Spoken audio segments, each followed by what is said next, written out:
Krishnamraju custodial torture case దర్యాప్తు కొనసాగుతోంది. మూడో రోజు కూడా సునీల్ నాయక్ ను 7 గంటల పాటు ప్రశ్నించారు.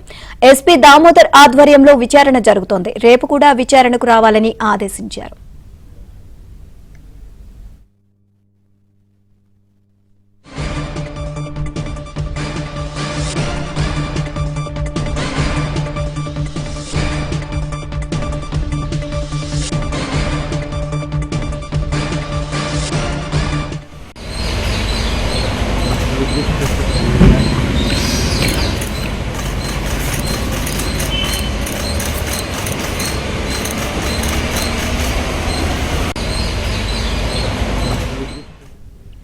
రఘురామకృష్ణంరాజు కస్టోడియల్ టార్చర్ కేసు దర్యాప్తు కొనసాగుతోంది. మూడో రోజు కూడా సునీల్ నాయక్ ను 7 గంటల పాటు ప్రశ్నించారు.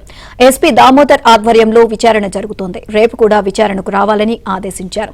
ఇదే అంశానికి సంబంధించి మరిన్ని అప్డేట్స్ మా కరెస్పాండెంట్ సంశివరావును అడిగి తెలుసుకుందాం. సంశివరావు, రఘురామకృష్ణంరాజు కస్టోడియల్ టార్చర్ కేసు ఇంకా దర్యాప్తు కొనసాగుతూనే ఉంది. దీనికి సంబంధించి పూర్తి అప్డేట్స్ ఏంటి?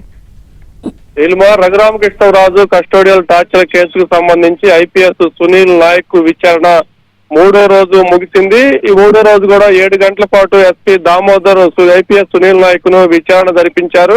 అయితే ఇప్పటికీ 3 రోజుల పాటు జరిగిన విచారణలో సునీల్ నాయక్ నుంచి ఎలాంటి పూర్తి స్థాయి సమాచారం కూడా రాబట్టినట్టు కూడా లేదు. అయితే సునీల్ నాయక్ అసలు బీహార్ క్యాడర్ నుంచి ఆంధ్రప్రదేశ్ క్యాడర్ కు ఎందుకు వచ్చారు, ముందస్తు పథకం ప్రణాళిక ప్రకారమే సునీల్ నాయక్ ని బీహార్ క్యాడర్ నుంచి ఆంధ్రప్రదేశ్ క్యాడర్ కు తీసుకొచ్చారనే కోణంలో అయితే ఎస్పీ విచారణ అధికారులు అయితే సమాచారం రాబడితే అన్న దానికి పొంతలేని సమాధానం చెప్పినట్టు తెలుస్తుంది. ఇక మరోవైపు రఘురామకృష్ణంరాజుని కస్టోడియల్ టార్చర్ జరిగిందన్న రోజు ప్రభుత్వ ఆసుపత్రి వైద్యులు ఎందుకు సిఐడి కార్యాలయానికి పిలిపించారు, ఎందుకు పిలిపించాల్సి వచ్చిందనేది కూడా సునీల్ నాయక్ ని ప్రశ్నించినట్టు కూడా తెలుస్తుంది. అయితే దానికి కూడా పొంతలేని సమాధానాలు చెప్పినట్టు తెలుస్తుంది. మొత్తంగా ఇప్పటి వరకు 3 రోజుల పాటు జరిగిన విచారణలో విచారణ అధికారులు ఆశించిన స్థాయిలో కూడా సునీల్ నాయక్ నుంచి కూడా సమాచారం రాబట్టలేదు. అతని నుంచి తెలియదు, గుర్తులేదు అని మౌనం కొన్ని ప్రశ్నలకైతే మౌనం పాటించడం మీద అతను సమాధానంగా కూడా ఉన్నట్టు కూడా తెలుస్తుంది. మొత్తంగా రేపు ఎల్లుండి మరో 2 రోజుల పాటు సునీల్ నాయక్ ను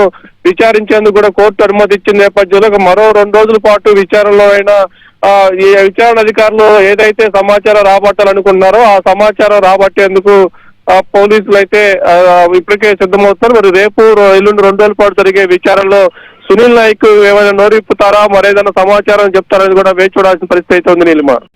రైట్, థ్యాంక్ యూ సంశివరావు.